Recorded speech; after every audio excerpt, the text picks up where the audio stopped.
Hello বন্ধুরা, কি অবস্থা, কেমন আছেন সবাই? তো আজকের ভিডিওটি খুব ইন্টারেস্টিং হতে চলেছে, কারণ আজকের ভিডিওতে দেখানো হবে যে ফোন দিয়ে আপনি কিভাবে এইরকম থাম্বনেল বানাবেন। আর এইরকম থাম্বনেল বানানোর সকল সিক্রেট তথ্য আজকের ভিডিওতে আলোচনা করা হবে। তো মন দিয়ে ভিডিওটি দেখতে থাকো। তো শুরু করছি আজকের ভিডিও।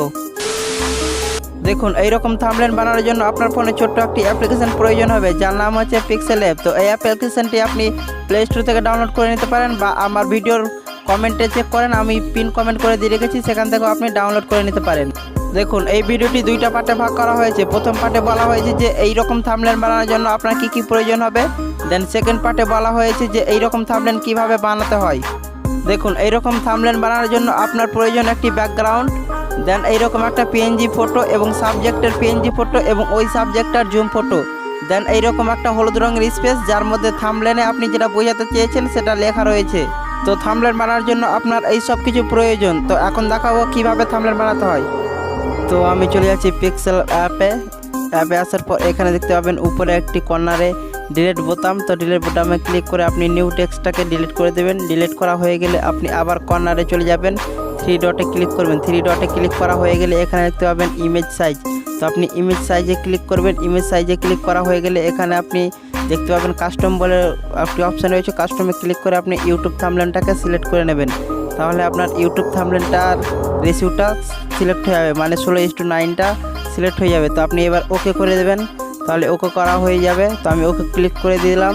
তারপর এখানে আপনি কর্নারে একটি দেখতে পাবেন, কর্নারে একটি অপশান রয়েছে, সেখানে ক্লিক করে আপনি আবার কর্নারে দেখবেন একটি কালার বলে অপশান রয়েছে, সেই কালারটি আপনি সিলেক্ট করবেন। যে ব্যাকগ্রাউন্ড কালারটি দেখেছি আমি, সেই ব্যাকগ্রাউন্ড কালারটি সিলেক্ট করবেন।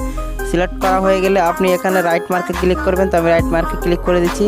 রাইট মার্কে ক্লিক করা হয়ে গেলে আপনি উপরে দেখতে পাবেন প্লাস বাটনে ক্লিক করে ফর্মে গ্যালারি ক্লিক করবেন। তারপর আপনি সেই পিএনজি ফটোটাকে এখানে ইম্পোর্ট করবেন। তো আমি ইম্পোর্ট করে নিচ্ছি। তো এখানে দেখতে হবে এই ইম্পোর্ট হয়ে গেছে, এবং এখান থেকে আপনি ছোট বড় করতে পারবেন। তো আমি ছোট করে রেখে দিচ্ছি, এইভাবে এইরকম সাইজের রেখে দিচ্ছি। এরপর আপনি আবার প্লাস বাটনে ক্লিক করবেন। প্লাস বাটনে ক্লিক করে আপনি ফর্ম গ্যালারিতে যাবেন। ফর্ম গ্যালারিতে থেকে আপনাকে যে দেখিয়েছি পিএনজি ফটোটা, আবার সেই পিএনজি ফটোটা ইম্পোর্ট করবেন, এবং এখান থেকে আপনি ছোট বড় করতে পারবেন, আবার রোটেট করতে পারবেন। তো আমি একটু হালকা কাস্টমাইজ করে নিচ্ছি। কাস্টমাইজ করা হয়ে গেলে আপনি এইরকম আমার মতো করতে পারেন, আপনি আপনার মতো করতে পারেন।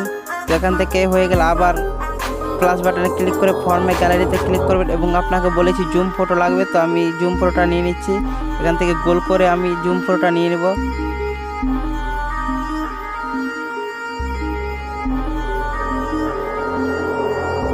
তো জুম ফটো ইম্পোর্ট হয়ে গেলে এখান থেকে আপনি কাস্টমাইজ করে নেবেন, একটু ছোট বড় করে নেবেন। তো আমি কাস্টমাইজ করে নিচ্ছি।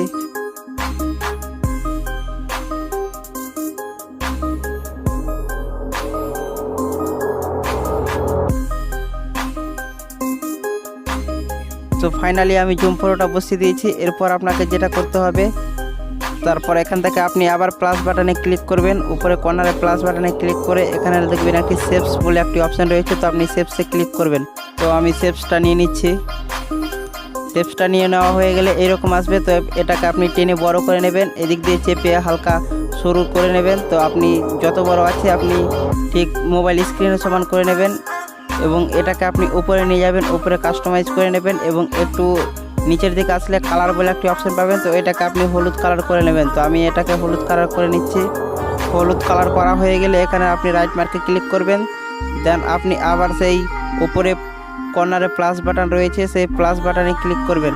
প্লাস বাটনে ক্লিক করা হয়ে গেলে আপনার সামনে এরকম ইন্টারফেস আসবে।